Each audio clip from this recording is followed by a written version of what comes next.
ಹೊಸ recipe start ಮಾಡ್ತಾ ಇದ್ದೀನಿ. ಇದು ನಾನು ಮಾಡ್ತಿರೋ ಮೊದಲನೇ ವಿಡಿಯೋ.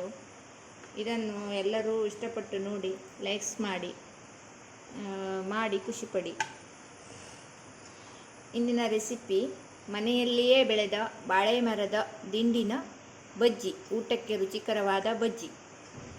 ಅದನ್ನು ಮಾಡಲು ಬೇಕಾಗುವ ಸಾಮಗ್ರಿಗಳನ್ನು ತೋರಿಸುತ್ತೇನೆ.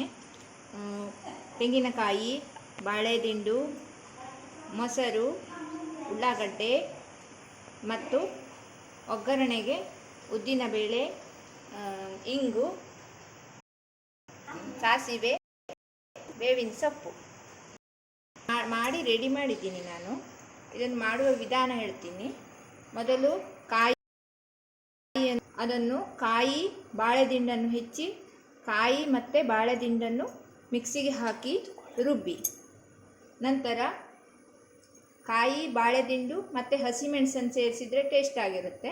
ಹಸಿಮೆಣಸನ್ನು ಸೇರಿಸಿ ರುಬ್ಬಿ, ನಂತರ ಉಳ್ಳಾಗಡ್ಡೆಯನ್ನು ಸಣ್ಣದಾಗಿ ಹೆಚ್ಚಿ ಅದಕ್ಕೆ ಹಾಕಿ, ನಂತರ ಮೊಸರನ್ನು ಹಾಕಿ, ನಂತರ ಒಗ್ಗರಣೆಗೆ ಉದ್ದಿನಬೇಳೆ,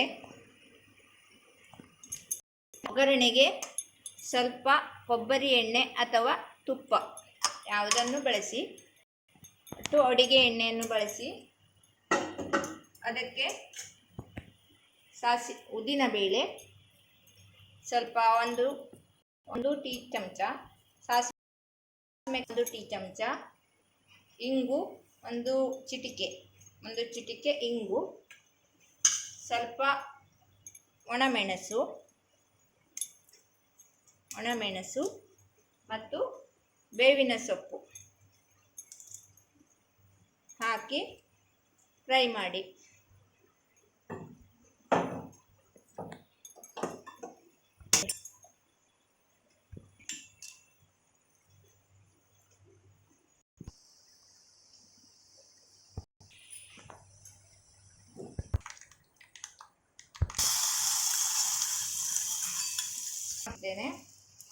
ಒಂದು ಕಾಯಿಯಲ್ಲಿ ಅರ್ಧ ಕಾಯಿ, ಒಂದು ಇಷ್ಟು ದೊಡ್ಡ ಬಾಳೆದಂಡು, ಇದು ಒಂದು 5 ಜನರಿಗೆ ಸಾಕಾಗುವಷ್ಟು ಬಜ್ಜಿಯನ್ನು ತಯಾರಿಸಬಹುದು.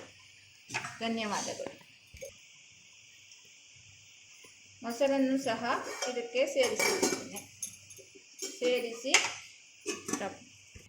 ಸೇರಿಸಿ ಮಿಕ್ಸ್ ಮಾಡಿ, ಚೆನ್ನಾಗಿ ಮಿಕ್ಸ್ ಮಾಡಿ, ಉಪ್ಪನ್ನು ಸೇರಿಸಿ ಮಿಕ್ಸ್ ಮಾಡಿ, ರುಚಿಗೆ ತಕ್ಕಷ್ಟು ಉಪ್ಪನ್ನು ಹಾಕಿ ಸರಿಯಾಗಿ ಮಿಕ್ಸ್ ಮಾಡಿದರೆ ರುಚಿಕರವಾದ, ಆರೋಗ್ಯಕರವಾದ, ಮನೆಯಲ್ಲೇ ಬೆಳೆದ ಬಾಳೆ ದಿಂಡಿನ ಬಜ್ಜಿಯು ರೆಡಿಯಾಗಿದೆ. ಇಷ್ಟವಾದರೆ ಲೈಕ್ಸ್ ಕೊಡಿ. ವಿಡಿಯೋವನ್ನು ನೋಡಿದ್ದಕ್ಕೆ ಧನ್ಯವಾದಗಳು. ಆದಷ್ಟು ಲೈಕ್ಸ್ ಮಾಡಿ, ಶೇರ್ ಮಾಡಿ, ಸಬ್ಸ್ಕ್ರೈಬ್ ಮಾಡಿ. ಧನ್ಯವಾದಗಳು.